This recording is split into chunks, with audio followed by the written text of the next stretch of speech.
Hello everyone and welcome back to a new video. So today we will be discussing about the transistor circuit configuration.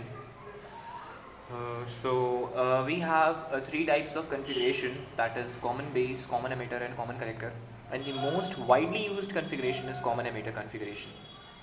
If we talk about their circuit diagram, then the if we talk about the common base, then we can easily understand that the base terminal is common in between the emitter and the collector, है ना. मतलब simple सी भाषा में हमें समझना है कि हमारा जो कह रहा है बस उसी को इम्प्लीमेंट करना है. हमें दिखा रहा है कॉमन बेस है.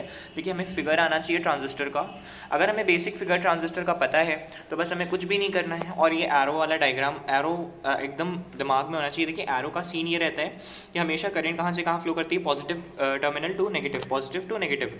ठीक है, तो अगर हम एन पी एन ट्रांजिस्टर बना रहे हैं तो मेरा ये एन होगा, ये पी होगा, ये एन होगा. और हमें करंट कहाँ दिखानी रहती है, एमिटर, क्योंकि टोटल करंट का जो रिस्पॉन्सिबिलिटी होती है वो एमिटर की होती है. ठीक है, तो यहाँ पे एमिटर करंट में हमें करंट दिखानी है, एक ये बात याद रखनी है. और दूसरी बात कि current flows from positive terminal to the negative terminal. तो मतलब अगर मेरा ये P है, यहाँ पे मतलब मेरा P है, तो it will always flow from P to N. तो बस मेरा ये क्लियर हो गया एरो. दूसरी चीज़, मेरा डायग्राम ये हमें पता है ट्रांजिस्टर का, नहीं पता है तो अभी आप समझ लीजिए. और जब ये बोल दे कॉमन बेस तो बस बेस को क्या करना है, कॉमन कर देना है. ठीक है, अब हम लोग बात करने जा रहे हैं सेकंड कॉन्फ़िगरेशन जिसका नाम है कॉमन एमिटर. सेम चीज़ें होंगी, बस डायग्राम में थोड़ा सा डिफरेंस आएगा. क्या हो जाएगा, ये बेस इधर की तरफ हो जाएगा. क्यों? क्योंकि हमें एमिटर को कॉमन करना है अकॉर्डिंग टू द क्वेश्चन. तो एमिटर को जब हमने कॉमन किया किसमें, बेस एमिटर किया और कलेक्टर एमिटर किया, तो उसमें क्या हुआ, एमिटर मेरा कॉमन हो गया. इनपुट सेक्शन मेरा जो इनपुट करंट हो जाएगा वो बेस का करंट हो जाएगा, और जो आउटपुट करंट होगा वो कलेक्टर का करंट होगा. उसी तरह इनपुट जो वोल्टेज होगी मेरी वो यहाँ पे VBB होगी, इस केस में VEE होगी, और इस केस में जो आउटपुट वोल्टेज होंगी मेरी वो VCC और VCC ही होंगी. उसके बाद हमारा आता है लास्ट कॉन्फ़िगरेशन जिसका नाम है कॉमन कलेक्टर कॉन्फ़िगरेशन.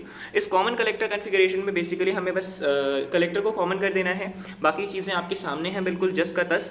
और जो भी उसमें आपने अप्लाई किया था, जैसे यहाँ पे आपका आउटपुट वोल्टेज जो है वो VEE हो जाएगा, इनपुट वोल्टेज आपका VBB हो जाएगा, इनपुट करंट IB है, आउटपुट करंट IE है, और बाकी सारी चीज़ें वैसी की वैसी हैं. तो thank you so much for watching. Next video में हम लोग कॉमन बेस कॉन्फ़िगरेशन के ऊपर डिस्कशन करेंगे, और उसके बाद अगली वीडियो में सारी सीरीज़ रहेंगी. तो होप सो आप वीडियो अच्छी लग रही होगी आपको. अगर वीडियो अच्छी नहीं लग रही है तो प्लीज़ कमेंट करिए, और अगर अच्छी लग रही है तो प्लीज़ सपोर्ट करिए. Thank you so much for